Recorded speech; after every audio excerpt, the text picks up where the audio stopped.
नमस्कार। महाराष्ट्रात विधानसभेच्या निवडणुका जाहीर झाल्या नसल्या तरी आता हळूहळू त्याचे पडघम वाजू लागले आहेत। महाराष्ट्रात नोव्हेंबरमध्ये विधानसभा निवडणुका होणार हे जवळजवळ निश्चित आहे, कारण सध्या अस्तित्वात असलेल्या विधानसभेची मुदत ही नोव्हेंबरमध्ये संपणार आहे। महाराष्ट्रात प्रामुख्याने महाविकास आघाडी, त्यात काँग्रेस, शिवसेना ठाकरे गट, राष्ट्रवादी शरद पवार गट आणि महायुतीत भाजप, राष्ट्रवादी अजित पवार गट आणि शिवसेना शिंदे गट यांच्यात प्रामुख्याने स्पर्धा आहे। दरम्यान टाइम्स नाऊ नवभारत मॅट्रिक्सने निवडणुकीआधी एक ओपिनियन पोल जाहीर केला होता, ज्यामध्ये महाविकास आघाडी आणि महायुती यांच्यात बरीच चुरशीची स्पर्धा असेल असा अंदाज वर्तवण्यात आला होता। तर आता आणखी एका संस्थेने निवडणुकीआधी ओपिनियन पोल जाहीर केला आहे, ज्यामध्ये महाविकास आघाडी राज्यात महायुतीला धक्का देताना दिसत आहे। तर लोकपोलच्या सर्वेनुसार महाराष्ट्रात महायुतीची पिछेहाट होताना दिसत आहे। तर विभागानुसार कोणाच्या पारड्यात किती जागा पडणार याचा अंदाज त्यांनी दिला आहे। चला तर पाहूया लोकपोलच्या सर्वेनुसार महाराष्ट्रातील झोन वाईज युती आणि आघाडीला किती जागा मिळू शकतात। तर विदर्भात एकूण 62 विधानसभा मतदारसंघ आहेत, त्यापैकी महायुतीला 15 ते 20 जागा मिळतील आणि महाविकास आघाडीला 40 ते 45 जागा मिळतील, तर इतरांना 1 ते 5 जागा मिळू शकतात असा अंदाज या सर्वेतून वर्तवण्यात आला आहे। त्यामुळे विदर्भात महाविकास आघाडीचं पारडं सध्या जड दिसून येत आहे। तर खानदेशमध्ये एकूण 47 विधानसभा मतदारसंघ आहेत, त्यापैकी महायुतीला 20 ते 25 जागा मिळतील आणि महाविकास आघाडीला देखील 20 ते 25 जागा मिळतील, तर इतरांना 0 ते 2 जागा मिळू शकतात असा अंदाज वर्तवण्यात आला आहे। म्हणजे येथे बरोबरीचा सामना पाहायला मिळत आहे असं या लोकपोलच्या सर्वेत सांगण्यात आलं आहे।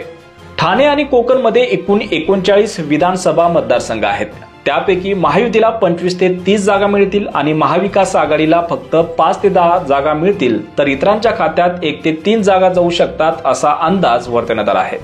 इथे महायुतीचं पारडं जड दिसत आहे, त्यामुळे इथे ठाकरेंना धक्का बसण्याची शक्यता आहे, त्यामुळे ठाकरेंनी वेळीच सावध होणं गरजेचं आहे।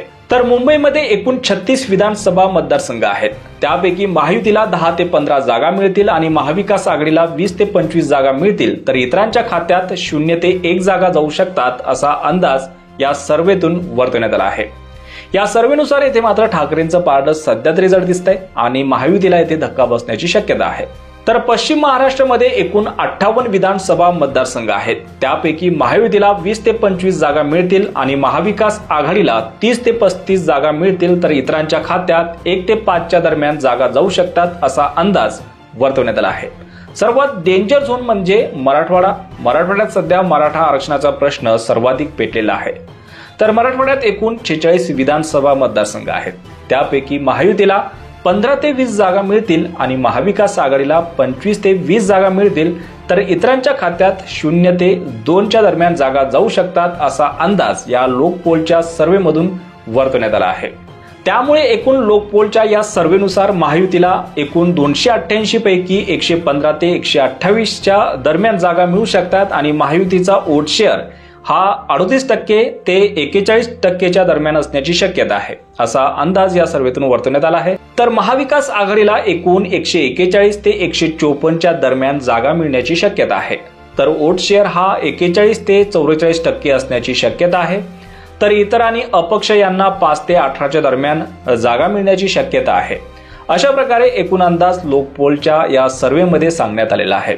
तर या सर्वेवर तुमचा काय अंदाज आहे आणि तसेच तुमच्या मते येत्या विधानसभा निवडणुकीत महायुती आणि महाविकास आघाडीला राज्यात किती जागा मिळू शकतात, यावर तुमचं मत, तुमची प्रतिक्रिया कॉमेंट बॉक्समध्ये करायला विसरू नका आणि राज्यातील राजकीय घडामोडी पाहण्यासाठी चॅनलला सबस्क्राईब करून बेल आयकॉन नक्कीच प्रेस करा। धन्यवाद।